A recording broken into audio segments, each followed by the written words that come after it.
Hello guys, welcome back to my YouTube channel. Appam നമ്മൾ ഉണ്ടാക്കുമ്പോൾ chicken ചുക്കയാണ്. അതിന് വേണ്ടി 2 സവാള, 1 ടീസ്പൂൺ വീതം ഇഞ്ചി, വെളുത്തുള്ളി, 2 പച്ചമുളക് ഇട്ട് പിന്നെ ഒരു 1 തക്കാളി എടുത്തിട്ടുണ്ട്. അപ്പോൾ നിങ്ങൾക്ക് ഞാൻ വലിയ തക്കാളി ആയതുകൊണ്ടാണ് അങ്ങനെ എടുത്തത്. 1/2 കിലോ ചിക്കൻ്റെ ആണ് കാണിക്കുന്നത്. നിങ്ങൾക്കിപ്പോൾ 1 കിലോ ചിക്കനൊക്കെ ആണെങ്കിൽ 2 തക്കാളിയൊക്കെ എടുക്കാം കേട്ടോ.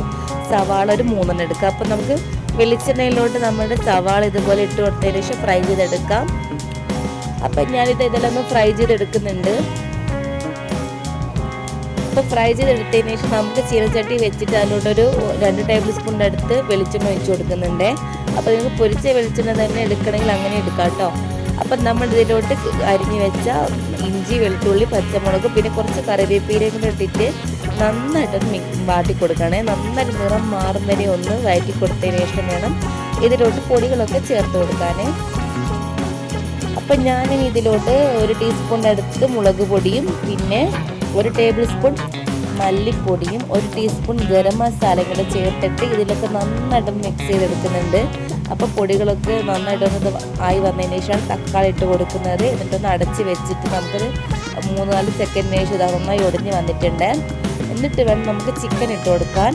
അപ്പോൾ ഞാൻ ചിക്കനിലോട്ട് 1 ടേബിൾ സ്പൂണിൻ്റെ അടുത്ത് തൈരും അതേപോലെ മഞ്ഞൾ, കുറച്ച് മുളക് പൊടിയും അതുപോലെ തന്നെ ഉപ്പിട്ട് ഒരു അരമണിക്കൂർ നന്നായി മിക്സ് ചെയ്ത് വെച്ചിട്ടുണ്ടാകും കേട്ടോ. അപ്പം നിങ്ങൾക്ക് വേണമെങ്കിൽ എന്ത് ചെയ്യുക, മുളക് പൊടി ചേർക്കേണ്ട, മഞ്ഞൾപ്പൊടി മാത്രം ഇട്ട് കൊടുത്തിട്ട് മഞ്ഞളും ഉപ്പും അതുപോലെ തന്നെ തൈരും മിക്സ് ചെയ്തിട്ട് അരമണിക്കൂർ വെച്ചാൽ മതി. അപ്പോൾ നല്ല ടേസ്റ്റ് ആയിട്ട് നല്ല സോഫ്റ്റ് ആയിട്ട് ചിക്കൻ.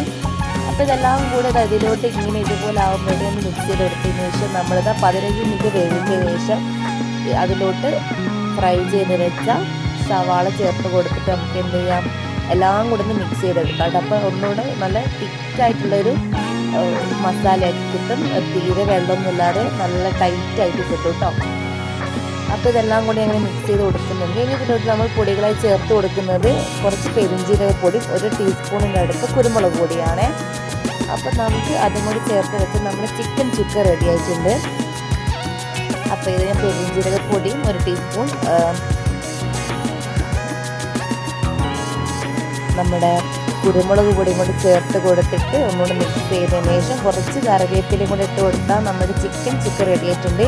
എപ്പോഴും നോമ്പി നമ്മൾ സെയിം രീതിയിൽ ചിക്കൻ കറി വെക്കുമ്പോൾ കുട്ടികൾ ആദ്യമെല്ലാം ഒന്ന് മടുക്കും. അപ്പം നമ്മളിങ്ങനെ ഇടയ്ക്കൊക്കെ സിമ്പിളായിട്ടുള്ള ഇതുപോലത്തെ റെസിപ്പിയൊക്കെ ഉണ്ടാക്കിയ കുട്ടികൾക്ക് നമുക്കൊക്കെ ഒരു നല്ല ടേസ്റ്റ് ആയിരിക്കും. കുട്ടികളൊക്കെ കഴിക്കും. എല്ലാവരും ട്രൈ ചെയ്ത് നോക്കാം കേട്ടോ. പെട്ടെന്ന് ഉണ്ടാക്കാൻ പറ്റും, കുറഞ്ഞ ചേരുവകൾ കൊണ്ട് ഉണ്ടാക്കാൻ പറ്റും. അപ്പോൾ ഇതെല്ലാം കൂടി മിക്സ് ചെയ്തതിന് ശേഷം ഇതാ കറിവേപ്പിലയും കൂടി ഇട്ട് കൊടുത്താൽ നമ്മുടെ ചിക്കൻ ചുക്ക റെഡി ആയിട്ടുണ്ട്. അപ്പോൾ സബ്സ്ക്രൈബ് ചെയ്യാതെ കാണുന്ന കൂട്ടുകാർ ഒത്തിരി ഉണ്ട്. അത് സബ്സ്ക്രൈബ് സപ്പോർട്ട് ചെയ്യുക. Thank you for watching.